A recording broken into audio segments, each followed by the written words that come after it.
One thing to realize with Google Sites is you have a limited space on Google Sites. They're really encouraging you to use um, Google Photos and Google Drive because those give you much more room.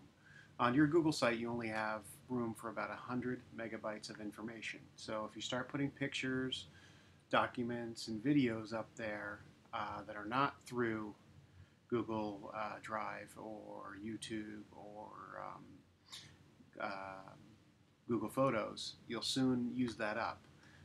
You can see if we go to Christina's autobiography here, she has uploaded a PDF. And while that's not a large file, you could put a lot of those up. PDFs are generally smaller. That you can upload that PDF, and I'll show you how to do that. But there's also another way to include documents on your site. So we're going to go back to Gina Russo's portfolio. We're going to go to autobiography, and we can see Joe's resume. I'm going to add that. But first, I'm going to show you if I want to add files, and this is the way that Christina did it. So I just go to Add Files. I've got the file I want to add on the desktop. It's not a large file, and it uploads. And you can see that it's there. Somebody can download it. I can share this to anybody with anybody.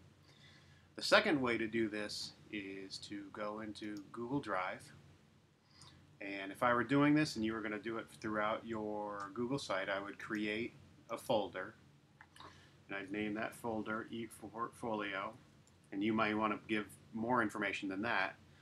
But I would name it ePortfolio. And there I have it. And then into that, I would upload all the files that I would want to include in my Google site. The reason I would do this is within Google Drive, I get 15 gigabytes of information, which is much more than I get in the Google site. So I can utilize the space on Google Drive to populate my Google site without worrying about going over that 100 megabyte limit. So to make sure that I can get to this, I'm going to open the document. Actually, one second. And I'm going to share. And you can see right now I have a link to share, but if I link that to my Google site, nobody would be able to see it. So right now it's only private. I'm going to change that. And I'm going to change it to anyone with the link. So that doesn't mean that anybody can see it. It just means you need the link to see it. And since I'm providing the link in my ePortfolio, if I'm giving somebody the link to that, I'll want them to see it. So then I'm going to copy the address.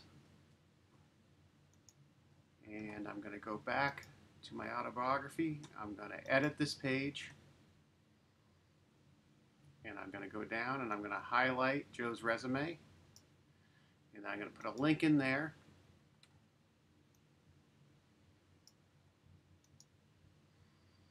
And I'm going to go to web address. It's not within my site.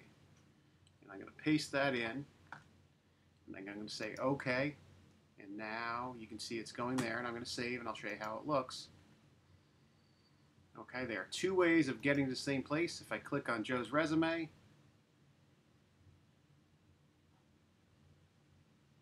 it brings it up. If I go back and I click on the attached file, it'll do the same. The difference is the link isn't taking up any space. The attached file is. So, if you're not using it a great deal, you can definitely attach files, and we will show you how to keep track of how much file space you have used.